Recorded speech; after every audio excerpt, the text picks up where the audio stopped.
Welcome to the Basics of Model UN, presented by Duomoon. Chapter 1. Who is who? In this chapter, we will have a look at the role of the individual participants in a Model UN simulation. Before we begin, however, we must first set the stage for our presentation. Imagine this line to represent a division of participants into two dissimilar groups. The largest of these groups are delegates of various countries or international organizations. The smallest group can consist of 1, 2, 3, or more people and is a so-called dice. We will begin by looking at the role of the dice and later move on to look at the special representative of the delegates. Our idealized dice consists of 3 people: a rapporteur, a chair, and a director. The rapporteur is responsible for roll call, for keeping the speakers list, and for counting during voting procedure. The chair is responsible for keeping track of speakers' time, and most importantly, he hands or takes away a delegate's right to speak. The director is responsible for working papers and draft resolutions coming in from the delegates. Among delegates, there is only one kind of specialization. From among their own, delegates may elect one or several to pass notes between delegates. These are the so-called pagers. Chapter 2. A typical session. The session begins with the director making a roll call. All further roll calls will be conducted by the rapporteur. In this roll call, delegates may state whether their country is present or present and voting.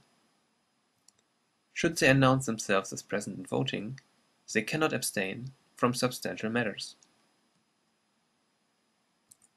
Next, the delegate from Russia will motion to set the agenda order.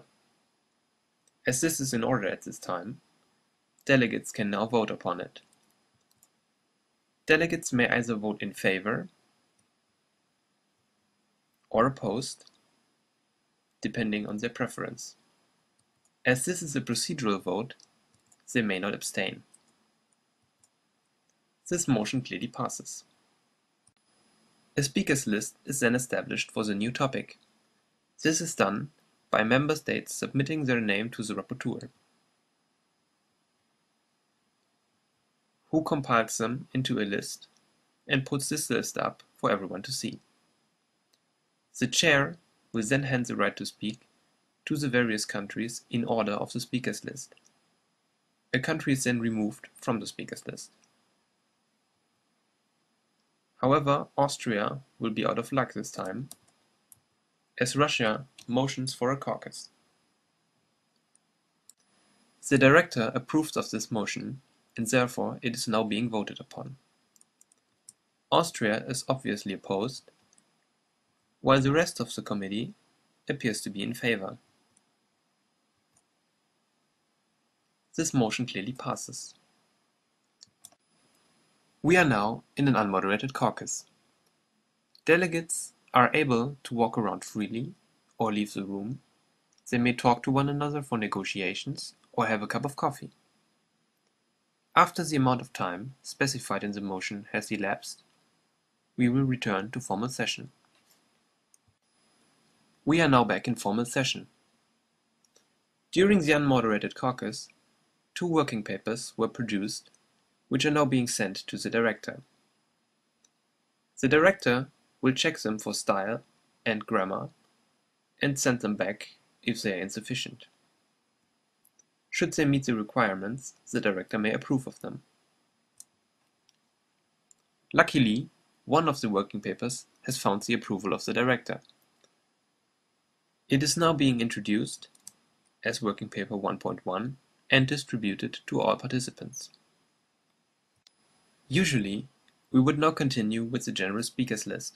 However, there is a motion from China to move into immediate voting procedure. This is in order and therefore put to a vote. Again, for a procedural vote, delegates may move in favor or opposed, but not abstain. This time, it is unanimous, however. This motion clearly passes. We are now in voting procedure. Because of this, delegates may not enter or leave the room. Also, only a limited number of motions is in order. As the motion is put to a vote, this will be substantial. Therefore, delegates may vote opposed, in favor, or they may abstain. As this motion passes, our session ends with the passage of a draft resolution. Chapter 3. What to avoid. Violating the dress code. Delegates not adhering to the dress code or displaying national symbols may be removed from the room by the director until they get changed. Not speaking English. Speaking a language other than English during a Model UN session is considered extremely rude, as not all participants can understand you.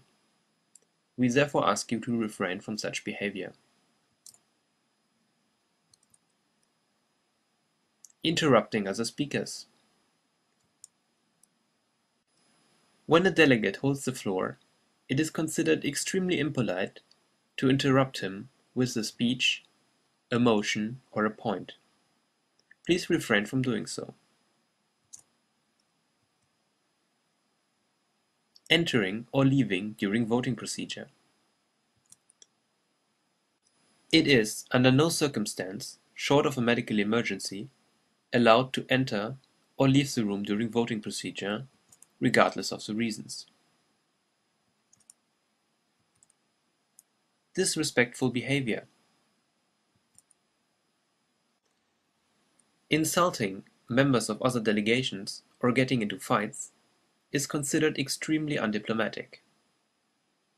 Also, please, this rule also applies to messages to the dais. Sexual harassment. This most extreme form of improper behavior will not only ruin the fun for everyone, but also lead to the perpetrator being expelled from the conference and potentially to face criminal charges. Delegates possess a defense against some minor violations, the so-called right of reply. Should your personal or national integrity be severely attacked, you may send a right of reply in writing to the rapporteur. If the director approves it, you will be given a chance to read it out.